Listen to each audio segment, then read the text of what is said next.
कहानी की शुरुआत में हमें बताया जाता है कि कई साल पहले धरती पर कुछ ऐसे क्रिएचर रहते थे जिन्हें मैजिक करना आता था। लेकिन मैजिक को सीखने के लिए काफी ज्यादा टाइम लगता था। इसीलिए लोगों ने मैजिक की जगह टेक्नोलॉजी को अपनाया, जिसके चलते लोगों ने मैजिक का यूज करना बहुत ही कम कर दिया और फिर धीरे धीरे मैजिक का नाम इस दुनिया से गायब हो गया।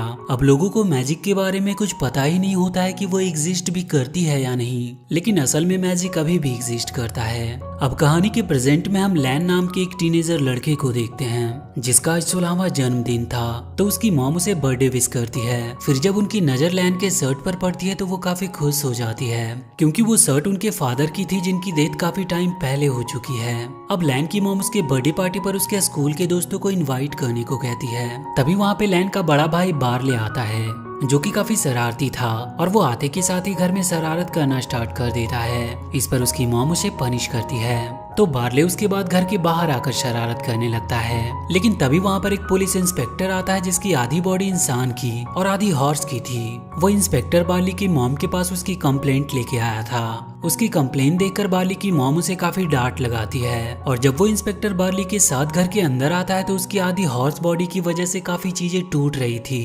ये देखकर लैन काफी परेशान हो जाता है। इसीलिए वो जल्दी से अपने स्कूल बैग को लेकर बस स्टैंड पर बस के आने का वेट करने लगता है। वहीं बस स्टैंड पर एक आदमी उसकी शर्ट को देखकर उससे पूछता है कि ये शर्ट किसकी है। तो लैन उसे अपने डैड का नाम बताता है। ये सुनकर वो आदमी उससे कहता है कि तुम्हारे डैड मेरे काफी अच्छे दोस्त थे। आगे वो लैन को उसके डैड के बारे में बहुत अच्छी अच्छी बातें बताता है। अब लैन अपने डैड की अच्छी अच्छी बातें सुनकर काफी खुश हो रहा था। कुछ देर के बाद वो एक लिस्ट बनाता है जिसमें वो लिखता है कि आज वो क्या क्या करने वाला है। फिर वो लिस्ट के अकॉर्डिंग अपनी कार को लेकर सबको अपने बर्थडे पार्टी पर इनवाइट करने जाता है। लेकिन इस काम को करने में वो काफी नर्वस हो रहा था, और इसीलिए कुछ लाइनों को वो अपने हाथों में लिख लेता है, और जैसे तैसे करके वो अपने सारे फ्रेंड को इनवाइट करता है। उसके सारे फ्रेंड्स भी उसकी पार्टी में आने को तैयार हो जाते हैं। लेकिन तभी वहाँ पर उसका भाई बार्ले अपनी वैन को लेकर आता है, जिसकी हरकतों से शर्मिंदा होकर लैन अपने फेस पर अपना हाथ रखता है, जिस वजह से उसके हाथ की सारी स्याही उसके मुंह पे लग जाती है। ये देखकर उसके सारे फ्रेंड उस पर हंसने लगते हैं। इसलिए लैन सबसे कहता है कि उसकी बर्थडे पार्टी कैंसिल हो गई है, और इतना कहकर वो अपने भाई के साथ अपने घर पर आ जाता है। लेकिन इससे लैन काफी दुखी था, क्योंकि उसने जैसा सोचा था वैसा हुआ नहीं, और इसीलिए अब वो उस लिस्ट में लिखे हुए सारे काम को इरेज करने लगता है। लैन को दुखी देखकर उसकी मॉम उसे वो गिफ्ट देती है, जो कि उसके डैड ने उसके 16वें जन्मदिन पर देने को कहा था। वो उस गिफ्ट को देखकर काफी एक्साइटेड हो जाता है, और जब वो उस गिफ्ट को खोलकर देखता है तो उसमें एक मैजिकल स्टिक और एक खास तरह का पत्थर होता है, और एक कागज पर एक मैजिकल स्पेल लिखा हुआ था। इसके अलावा कागज पर लिखा हुआ था कि मैजिकल स्टिक के ऊपर वो पत्थर लगाने से मरे हुए इंसान को एक दिन के लिए जिंदा किया जा सकता है। अब ये सुनकर वो दोनों भाई बहुत एक्साइटेड हो जाते हैं अपने मरे हुए डैड से मिलने के लिए, और बिना कोई टाइम वेस्ट किए बार्ले उस मैजिकल स्टिक से अपने डैड को बुलाने लगता है। लेकिन उससे कुछ होता नहीं। तो लैन उस मैजिकल स्टिक को लेकर अपने कमरे में आ जाता है और कागज पे लिखे उस स्पेल को पढ़ने लगता है, और तभी उस मैजिकल स्टिक में रोशनी हो जाती है। ये देखकर लैन उसे अपने हाथों में उठाकर उस स्पेल को पढ़ने लगता है, और देखते ही देखते वो मैजिकल स्टिक लैन के डैड को वापस से जिंदा करने लगती है।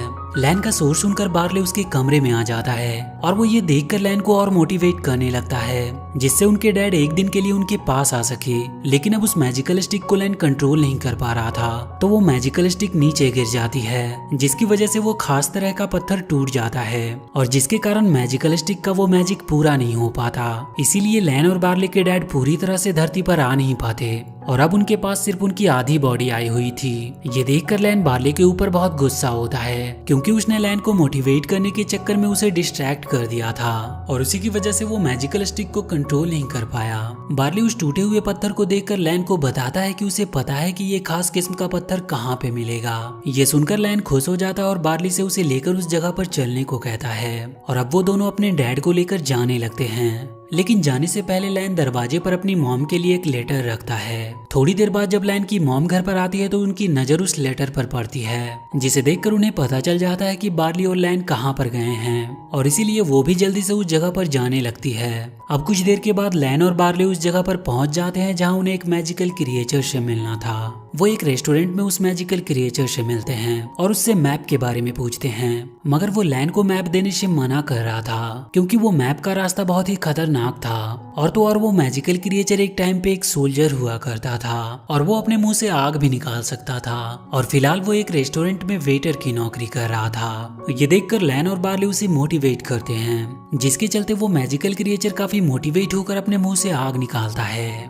लेकिन वो उस आग पर कंट्रोल नहीं कर पाता, जिससे पूरे रेस्टोरेंट में आग लग जाती है और उनका मैप भी उसी आग में जल जाता है, जिसमें उस खास किस्म के पत्थर के पास जाने का रास्ता था। अब उस रेस्टोरेंट में चारों ओर आग लग गई थी, इसीलिए सभी लोग अपनी अपनी जान बचाने के लिए इधर उधर भाग रहे थे। वहीं लैन और बार्ली भी गेट की तरफ जाने लगते हैं, लेकिन इस दौरान उनके डैड की वो बॉडी पीछे रह जाती है, जिनके ऊपर एक पिलर गिरने ही वाला था कि तभी लैन एक स्पेल बोलकर एक मैजिक करता है और वो उस पिलर को हवा में ही फ्रीज कर देता है, जिसके बाद लैन और बार्ली अपने डैड को लेकर सही सलामत रेस्टोरेंट के बाहर चले आते हैं। और उनके जाने के थोड़ी देर बाद ही वहाँ पर लैन की मॉम आती है और वो उस रेस्टोरेंट में लगी हुई आग को देखकर काफी परेशान होती है। उसके बाद वो उस मैजिकल क्रिएचर से लैन और बार्ली के बारे में पता करती है, तो उससे उन्हें पता चलता है कि उसने उन दोनों को उस जगह के बारे में बताया है जहाँ पर वो खास किस्म का पत्थर मिलता है। आगे वो मैजिकल क्रिएचर कहता है कि अगर लैन और बार्ली ने उस खास किस्म के पत्थर को उठा लिया तो उन्हें एक कर्ज मिलेगा। ये सुनते ही लैन की मॉम बच्चों को बचाने के लिए मैजिकल क्रिएचर के साथ उनके पीछे जाती है। इधर रास्ते में जब बार्ली के वैन का फ्यूल खत्म हो जाता है तो उसे एक आइडिया आता है और वो लैन से कहता है कि तुम मैजिक से इस गैस कैन को बड़ी कर दो। लैन उसकी बात मानकर अपने मैजिक से उस गैस कैन को बड़ी करने लगता है, लेकिन उसका मैजिक बार्ली के ऊपर हो जाता है, जिसकी वजह से वो बहुत छोटा हो जाता है। इस तरफ लैन की मॉम मैजिकल क्रिएचर से उस कर्ज के बारे में पूछती है, तो वो उन्हें बताता है कि जैसे ही कोई उस खास किस्म के पत्थर को उठाता है तो वहाँ एक ड्रैगन आ जाएगा जो कि उस पत्थर की हिफाजत करता है। उस पत्थर के हटते ही वो ड्रैगन उस जगह को पूरी तरह से बर्बाद कर देगा। ये सुनते ही लैन की मॉम उस ड्रैगन से बचने का सॉल्यूशन पूछती है। इस पर वो मैजिकल क्रिएचर बताता है कि हम उस ड्रैगन को एक सोल्जर स्वॉर्ड से मार सकते हैं। इधर लैन बार्ली को अपनी जेब में बिठाकर गैस स्टेशन पर आ गया था।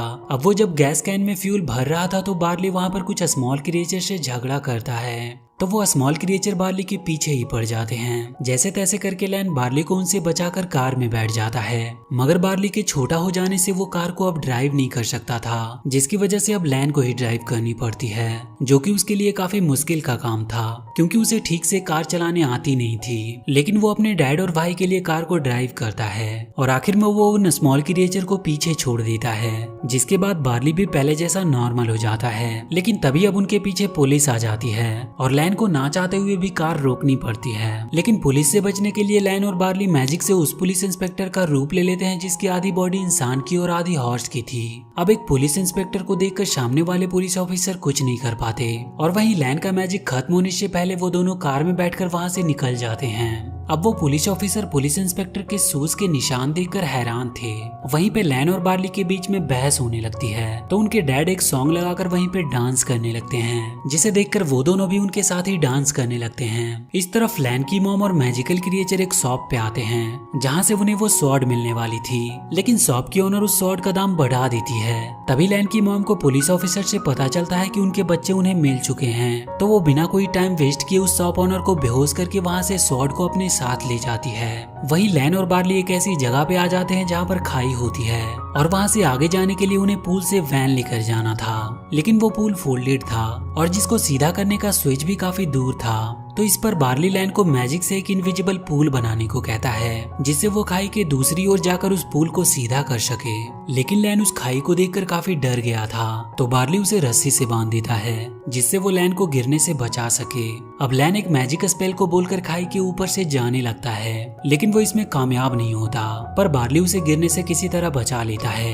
इसके बाद वो लैन को मोटिवेट करता है, तो लैन एक बार फिर से उस मैजिकल स्पेल को बोलता है, जिसके बाद सच में वहाँ पर एक इनविजिबल पूल बनता है, जिसकी मदद से लैन खाई को पार कर रहा था। लेकिन बीच रास्ते में ही उसकी पीठ पर बंधी हुई रस्सी छूट जाती है। ये देखकर बार्ली काफी परेशान होने लगता है, लेकिन वो इसके बारे में लैन को कुछ भी नहीं बताता। अब लैन खाई के दूसरी ओर पहुंच ही गया था कि तभी वो पीछे देखता है तो उसे रस्सी नहीं दिखती, जिसके बाद वो डर के कारण स्पेल नहीं बोल पाता और इसीलिए अब वो गिरने वाला था। लेकिन वो जैसे तैसे किसी तरह ऊपर आ जाता है, जिसके बाद लैन उस फोल्डेड पूल को सीधा करता है और उसकी वजह से बार्ली उस वैन को लेकर पूल की दूसरी तरफ आ जाता जाता है। लेकिन तभी वहाँ पर पुलिस इंस्पेक्टर भी आ जाता है जो लैन और बार्ली को घर वापस चलने को कहता है, लेकिन वो दोनों उसकी बात नहीं मानते और वहाँ से आगे जाने लगते हैं। तो उन्हें पकड़ने के लिए वहाँ पर बहुत सारे पुलिस ऑफिसर आ जाते हैं। इस पर लैन रोड को ब्लॉक करने के लिए मैजिक से एक चट्टान गिराने लगता है, लेकिन वो ऐसा कर नहीं पाता। ये देखकर बार्ली अपनी वैन की मदद से उस चट्टान को नीचे गिरा देता है, जिससे वो रोड ब्लॉक हो जाती है। अब लैन और बार्ली वहाँ से पैदल ही आगे जाने लगते हैं और कुछ देर के चलने के बाद वो दोनों एक अंधेरी गुफा में पहुँचते हैं, जहाँ पे उनका सामना होता है जेली क्यूब से, जो उनकी तरफ बढ़ता ही जा रहा था। लेकिन लैन बार्ली और अपने डैड को लेकर एक कमरे में आ जाता है, मगर अब उस कमरे में भी पानी का लेवल धीरे धीरे ऊपर बढ़ रहा था और अब वो दोनों वहाँ से बाहर जाने का रास्ता ढूंढने लगते हैं। तो वहीं पे उन्हें ऊपर से बाहर जाने का रास्ता मिलता है, लेकिन उसे खोलने के लिए नीचे का स्विच प्रेस करना था, मगर वो दोनों ऐसा कर नहीं पा रहे थे क्योंकि अब पानी का लेवल काफी ऊपर बढ़ गया था और उनको अब बहुत नीचे जाकर स्विच प्रेस करना था। इसीलिए उनके डैड वो स्विच प्रेस करने जाते हैं और उसके बाद वो दोनों बाहर आ जाते हैं। लेकिन जब वो अपने सामने अपने स्कूल को देखते हैं तो वो दोनों काफी हैरान होते हैं। अब लैन बार्ली को वो मैजिकल स्टिक देकर कहता है कि वो बचा हुआ टाइम अपने डैड के साथ स्पेंड करेगा, और इतना कहकर वो अपने डैड को लेकर पहाड़ पर चला जाता है और वो उस लिस्ट को देखने लगता है जिसमें उसने वो सब कुछ लिखा था जो वो आज अपने डैड के साथ पूरा करना चाहता था। और तभी उसे रियलाइज होता है कि ये सब चीजें उसने अपने भाई बार्ली के साथ पूरी की है और इसीलिए अब वो बार्ली पे भरोसा करना चाहता था। वहीं बार्ली को फाउंटेन में वो पजल स्टोन लगाने की जगह मिल जाती है, तो वो जल्दी से उस पजल स्टोन को उस फाउंटेन में फिट करता है। बार्ली के ऐसा करते ही तुरंत से वो खास किस्म का पत्थर मिल जाता है और वो उसे उठा लेता है, जिसके तुरंत बाद वहाँ पर वो ड्रैगन आ जाता है। लेकिन तभी वहाँ पर वो मैजिकल क्रिएचर लैन की मॉम के साथ हवा में उड़ते हुए आता है और आते ही वो मैजिकल क्रिएचर उस स्वॉर्ड से ड्रैगन के पंख को काट देता है, जिससे अब वो ड्रैगन जमीन पर ही गिर जाता है। वहीं पे लैन और बार्ली अपने डैड को पूरी तरह से वापस ला रहे थे, लेकिन तभी पीछे से लैन की मॉम बच्चों को आवाज देती है कि वो ड्रैगन को बहुत देर तक रोक नहीं पाएगी। इसीलिए बार्ली उनकी मदद करने के लिए जाने लगता है, मगर लैन उसे रोककर खुद ही वो अपनी मॉम की मदद करने के लिए चला जाता है और वहाँ पर वो उस ड्रैगन का सामना करके उसे उस स्वॉर्ड से मार डालता है। लेकिन ड्रैगन के ब्रिक्स की वजह से लैन वहीं फंस जाता है। इधर लैन के डैड पूरी तरह से वापस आ चुके थे,